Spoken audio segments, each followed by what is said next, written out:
ભુજમાં આવેલ સુરમંદિર સિનેમાના diesel generator સેટના કારણે વંડીફળિયા વિસ્તારના મકાનોને નુકસાન થઈ રહ્યું છે તેવા આક્ષેપ સાથે આજે એક મહિલાએ આત્મવિલોપનનો પ્રયાસ કરતા સનસનાટી મચી જવા પામેલ છે।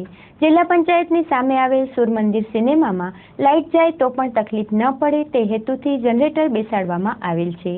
આ જનરેટર જ્યારે ચાલુ હોય ત્યારે તેના કારણે આસપાસના વિસ્તાર મકાનોમાં ધણધણાટી થવાને કારણે મકાનના પાયા નબળા પડી જતા હોવાનું ફરિયાદી આસપાસના વિસ્તારના રહેવાસીઓએ કરી હતી અને આ અંગે સંબંધિત તંત્રોમાં પણ અવારનવાર રજૂઆત કરેલ હોવાનું આસપાસના રહેવાસીઓએ જણાવ્યું હતું।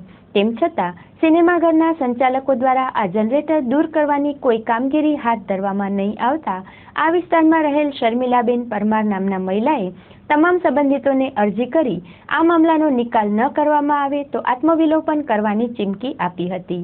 ત્યારે આજે આ અરજીની મુદત પૂરી થતાં શર્મિલાબેન તથા આ વિસ્તારના લોકો મામલતદાર કચેરી ખાતે પહોંચી ગયા હતા, જ્યાં શર્મિલાબેને આત્મવિલોપનનો પ્રયાસ કરે તે પહેલા પોલીસ દ્વારા તેમની અટક કરવામાં આવી હતી અને બાદમાં તેમને જામીન પર છોડવામાં આવ્યા હતા।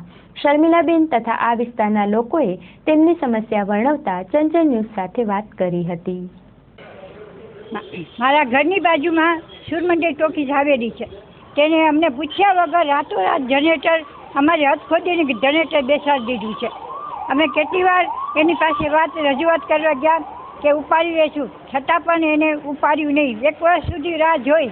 હવે આજે મારા ઘરમાં કોઈ કમાતો નથી। 1.5 વર્ષ પહેલાં મારો દીકરો થઈ ગયો, હું વિધવા છું, મારે દીકરાના વહુ છે, પોતો છે, પોતી છે, આજ મારે કમાતર કોઈ છે નહીં, હું નિરાધાર છું। મારો પાયો નબળો પણ થઈ જાય જનરેટરના હિસાબે તો પછી મારે મકાન નબળું પડી જાય એની જવાબદારી કોણ? આજ મને બહુ દુઃખ થાય છે। હવે હું જીવી શકું એમ નથી, એટલે આત્મવિલોપનનું મેં નક્કી કર્યું કે હવે આમાં મારે કેમ જીવી શકું અને બધે પાસે રજૂઆત કરી છે, મામલતદાર ઓફિસમાં, કલેક્ટર ઓફિસમાં અને ડીએસપી ઓફિસમાં, બધી જગ્યાએ રજૂઆત કરી છે।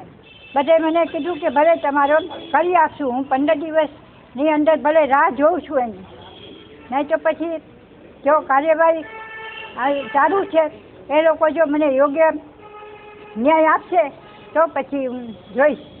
જનરેટરના હિસાબે ધનધનાટી બહુ થાય છે, મારા મકાનનો પાયો નબળો થતો જાય છે।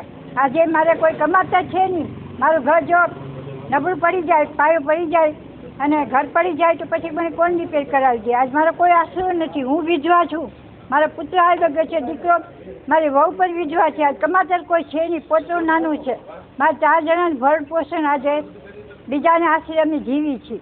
મને યોગ્ય ન્યાય અપાવો, બસ એટલું હું કહું છું। સમસ્યામાં એવું છે કે અમે નિમિત રોડ વંડીફળિયામાં સુરમંદિરના જૂના ગેટ કને અમે રહીએ છીએ, જે કેટલા વર્ષોથી અમારો જૂનો પહેલાં પણ ગેટ હતો, જે તે સમયથી બંધ થઈ ગયો છે।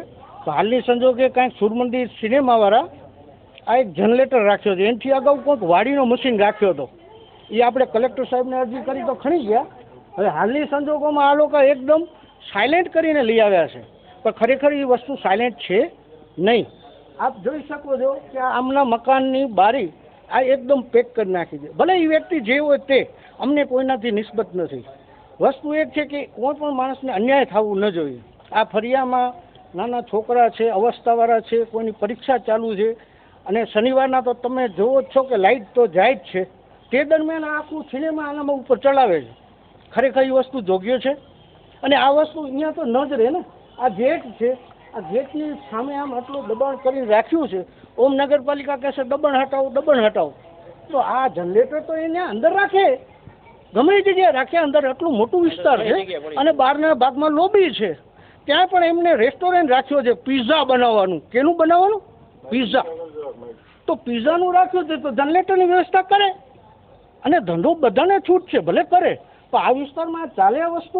હવે આ બેન છે એકદમ વિધવા છે, હમણાં જ એમનો છોકરો પણ ગુજરી ગયો, એને એમ કે બેન કાંઈ કહેશે નહીં, હવે એમની બારી ઢાંકી નાખી છે, તો એમને ખબર નથી બેન એકલા નથી, આ એમના સગાત છે, પણ અવસ્થાવાળા સમજી ને જેમ તેમ વ્યક્તિઓને કહેવો કે થાય એમ કરી લેજો।